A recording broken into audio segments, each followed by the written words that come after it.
Hello everyone, আসসালামু আলাইকুম।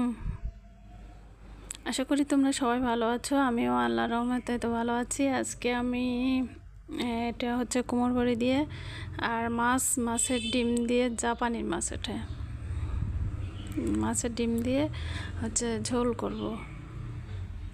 তো ঝোল করার জন্যে আমি তো মাছগুলো ভালো করে পরিষ্কার করে নিয়েছি। নেওয়ার পরে এখানে ঝালের গুঁড়া, হলুদ গুঁড়া, লবণ দিয়ে মেখে নিচ্ছি। আর ওপাশে হচ্ছে কুমড়ো বড়িটা হচ্ছে ভেজে নিলাম।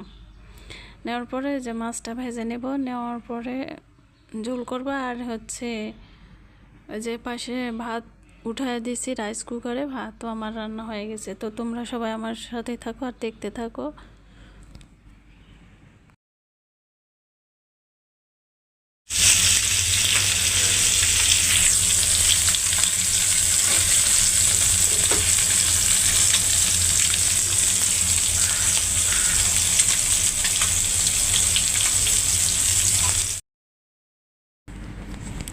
এই তো মাছের এক পাশে মাছের ডিমগুলো হালকা করে ভেজে নেব।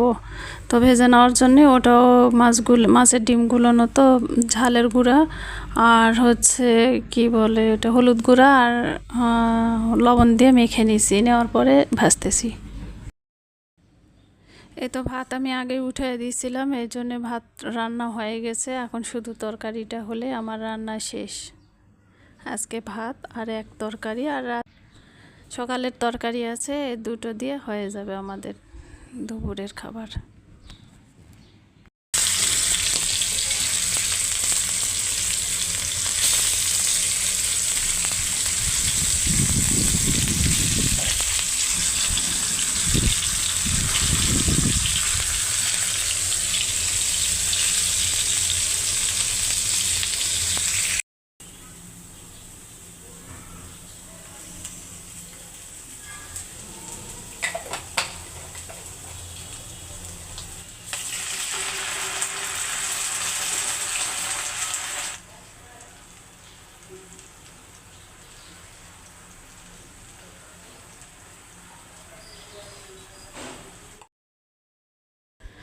এখানে তরকারি রান্না করার জন্য যা কিছু মশলা লাগে সমস্ত মশলা এগুলোই দিলাম। আর আমি তো বাটা মশলা খাই, সেই বাটা মশলাগুলোই দিলাম। দিয়ে তো আগে ময় মশলাগুলো ভালো করে কষায় নেব। নেওয়ার পরে এর সাথে হচ্ছে কুমড়ো বড়িটা দিয়ে কুমড়ো বড়িটাও হচ্ছে কষায় নেব। নেওয়ার পরে এর ভিতর মাছ দিব। তবে মাছের ডিমটা যেহেতু হালকা করে ভাজে নিয়েছি, ভিতরে হয়তো হালকা হালকা কাঁচা আছে, ওই মাছের ডিমটা আমি আগেই দিয়ে দেব, তারপরে মাছ দিব। তো সবাই আমার সাথেই থাকো।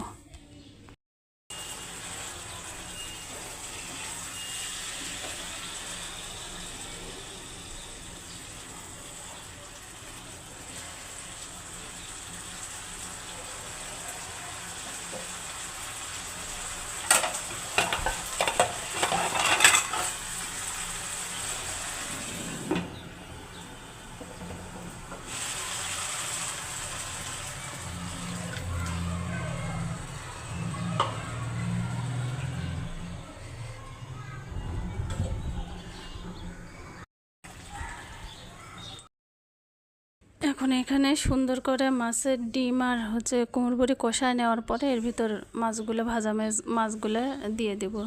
দেওয়ার পরে আবার কিছুক্ষণ জাল করে নিলে আমার রান্না।